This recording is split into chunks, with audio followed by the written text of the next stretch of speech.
The Battle of Cunaxa was fought in 401 BC between Cyrus the Younger and his elder brother Arsaces, who had inherited the Persian throne as Artaxerxes II in 404 BC. The Great Battle of the Revolt of Cyrus took place 70 kilometers north of Babylon, at Cunaxa on the left bank of the Euphrates River. The main source is a Greek eyewitness and soldier, Xenophon. Preparations.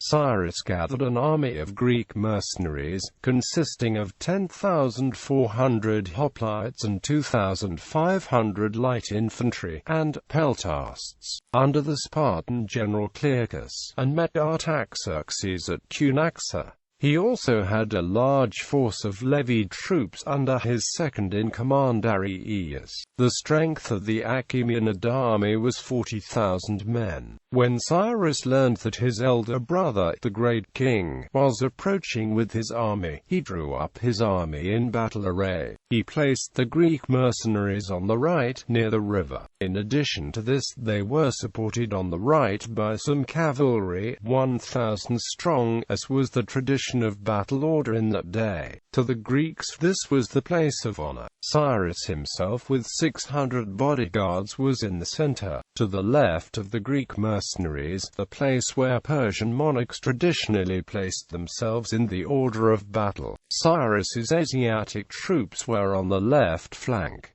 Inversely, Artaxerxes II placed his left on the river, with a unit of cavalry supporting it also. Artaxerxes was in the center of his line, with 6,000 units of Persian cavalry which was to the left of Cyrus, his line being so much the longer. Artaxerxes' line overlapped Cyrus's line quite significantly, since he was able to field many more troops. Cyrus then approached Clearchus, the leader of the Greeks, who was commanding the phalanx stationed on the right, and ordered him to move into the center so as to go after Artaxerxes. However, Clearchus, not desiring to do this for fear of his right flank, refused, and promised Cyrus, according to Xenophon, that he would take care that all would be well. Cyrus wanted to place him in the center as the Greeks were his most capable unit, and were thereby most able to defeat the elite Persian cavalry and in the process kill the great king, thereby gaining the Persian throne for Cyrus. Clearchus refused this, owing to the insecurity that the Greeks had for the right flank, which tended to drift and was undefended, as the shields were held in the left hand. That Clearchus did not obey this order is a sign of the level of control that Cyrus had over his army, as a couple of other occasions throughout this campaign prior to the battle reveal also. This is inconsistent with military discipline, even in this day. Before the final attack began, Xenophon, the main relator of the events at Cunaxa, who was probably at the time some kind of mid-level officer, approached Cyrus to ensure that all the proper orders and dispositions had been made. Cyrus told him that they had, and that the sacrifices that traditionally took place before a battle promised success.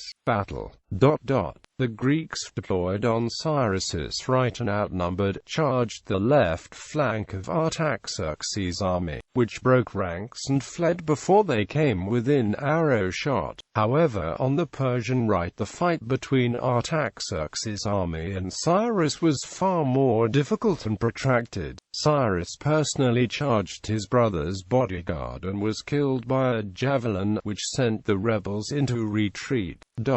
Only the Greek mercenaries, who had not heard of Cyrus's death and were heavily armed, stood firm. Clearchus advanced against the much larger right wing of Artaxerxes' army and sent it into retreat. Meanwhile, Artaxerxes' troops took the Greek encampment and destroyed the food supplies. Aftermath. According to the Greek soldier and writer Xenophon, the Greek heavy troops scattered their opposition twice. Only one Greek was even wounded. Only after the battle did they hear that Cyrus himself had been killed, making the victory irrelevant and the expedition a failure. They were in the middle of a very large empire with no food, no employer, and no reliable friends. They offered to make the Persian ally Arsaces king, but he refused on the grounds that he was not of royal blood and so would not find enough support among the Persians to succeed. They offered the services to Xenophon, a leading satrap of Artaxerxes, but he refused them, and they refused to surrender to him. Xenophon was left with a problem: a large army of heavy troops, which he could not defeat by frontal assault. He supplied them with food and, after a long wait, led them northwards for home, meanwhile detaching Arsaces and his light troops from the cause. The Greek senior officers foolishly accepted the invitation of Xenophon to a feast, but they were made prisoner, taken up to the king and decapitated. The Greeks elected new officers and set out to march northwards to the Black Sea through Corduene and Armenia. Their eventual success, the March of the 10,000, was recorded by Xenophon in his Anabasis.